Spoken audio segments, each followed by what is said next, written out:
Yeah, it's the last one. I'm getting out of here, so I'm putting my hat on. Got to go. What's happening, fam? L.A.R. movement still moving. Book is entitled Lessons from a Non-Custodial Father at Amazon, Kindle, and Create Space. A link will be in the description box below as usual. This one is entitled A Child's Moral Crossroad.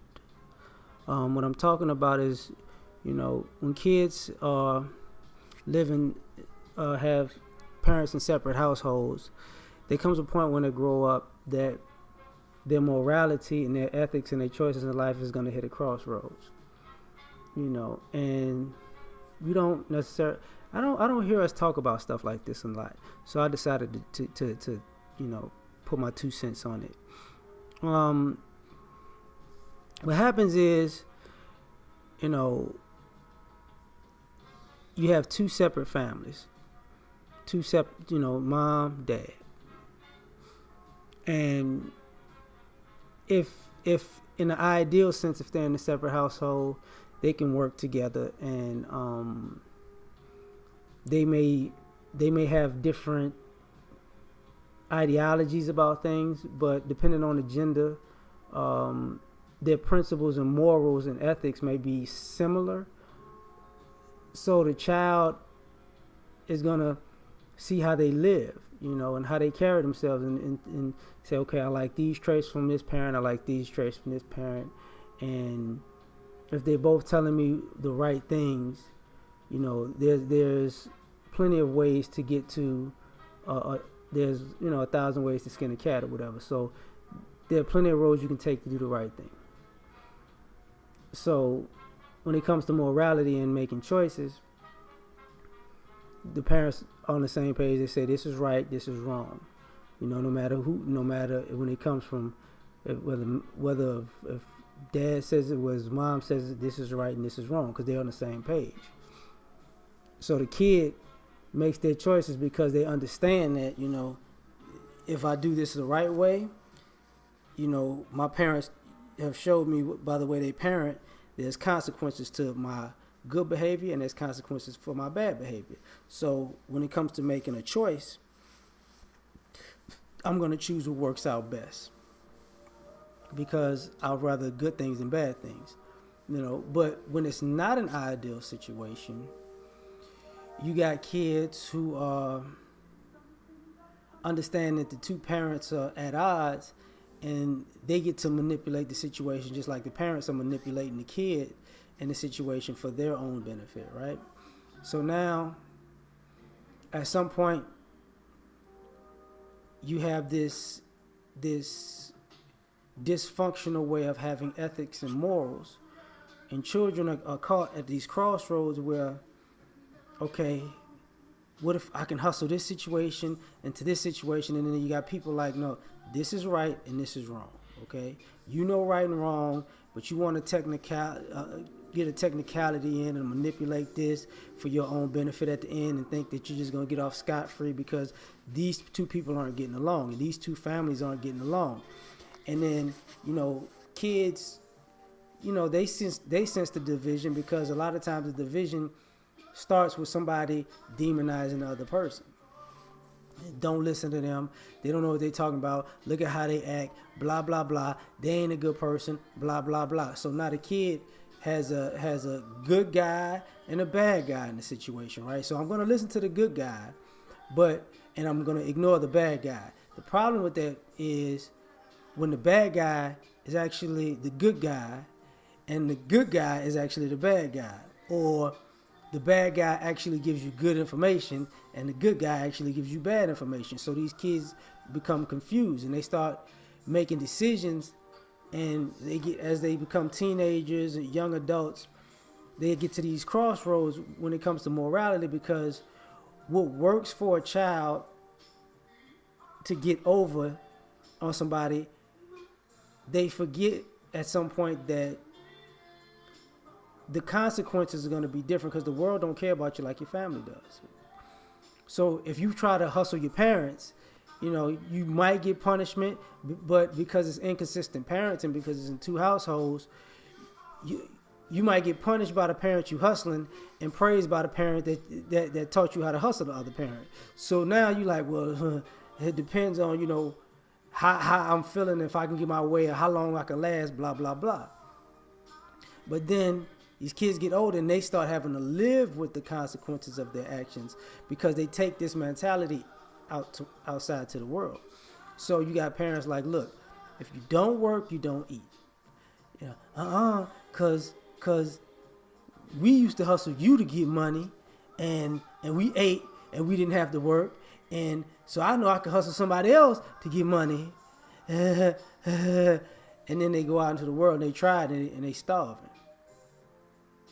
And then you're like, your morals just hit this crossroad. Now what you gonna do? You gonna either work or you gonna manipulate. So what you gonna do? And then, sometimes you get those kids who grow up, well, if you're not gonna help me and give me stuff, I might be out in these streets dealing drugs and committing crimes because I don't know what to do. Like, you can get killed like that. I got these kids who, they have dreams and they think that, they can, instead of working on their dream, they can hustle their way into their dream. And then, I did it. See, yeah, you did it. If you made it, you did it. You did it. Now, how long you gonna last? Because see, some people wanna wear the crown, but they haven't thought about how long they gonna hold the throne. You know what I'm saying?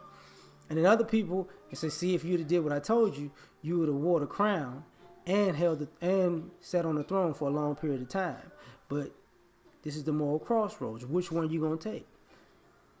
And, you see kids growing up and living and becoming young adults, living with the consequences of the road they choose, whether it be positive or negative, right?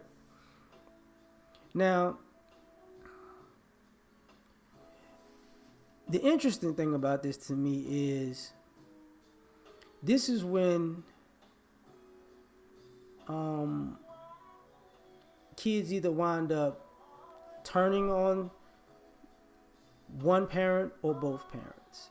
Because if one parent was telling them lies that didn't work, then they're going to feel like their parent sabotaged their life. If one parent was telling them the truth, but they weren't supposed to like their parent, then they'd be like, oh, they actually meant these things for my good.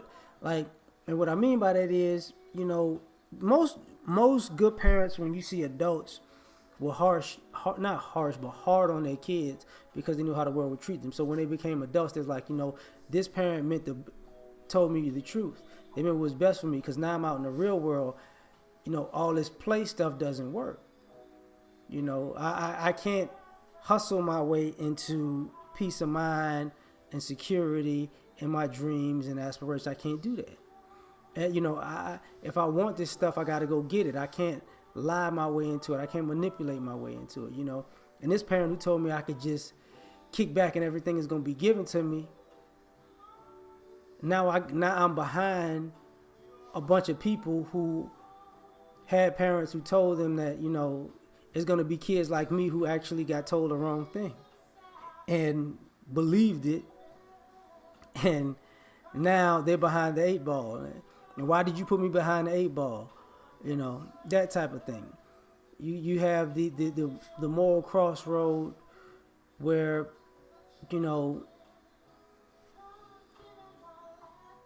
I like this parent more than that parent. So I should be able to respect this parent and be able to disrespect this parent. And then they become parents. And then they like, wait, so is this kid going to respect them and not respect me, or are they going to respect me and not respect? That's not how it works. And then that moral crossroad thing hits, and it's like, yo, wait, what was I doing? Why did I think this was okay? And and this is why you see like a lot of broken home adult relationships trying to be patched up, but not necessarily able to be mended and fixed, because you got kids who were manipulated, but even as kids to teenagers, to young adults, they went so far with the the disrespect that as adults they don't even know how to come back from it. They're like, because if my kid did that to me, I wouldn't even, man, I'd be like, man, mother, now I see why I got a whipping.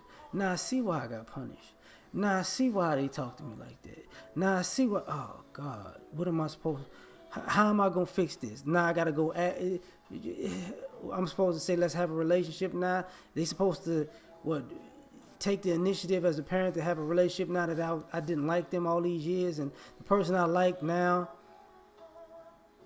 I'm at odds with them, because now it's like, I can't believe you did this, because I'm mad that I believed you. I'm mad that I followed your lead, but I'm also mad because I got a child, and I see what that would do to a child, and now I see what I am. And that's not what I want to be. You know what I'm saying? So the Kids Moral Crossroad is really interesting to me. Because it affects their future relationships with people, because it's also how they deal with the opposite sex. When people meet people, when you're dating somebody and you meet their family, and then you see the things you like and don't like about them, you see it in their family, and then you're like, oh, this is what they got to do. Okay. This what I've been dealing with. Okay. And you've seen, I've seen, and I've been in those situations where you look at a person like, you don't realize this, but we're not gonna be together because the path you chose right now, I can't go with you.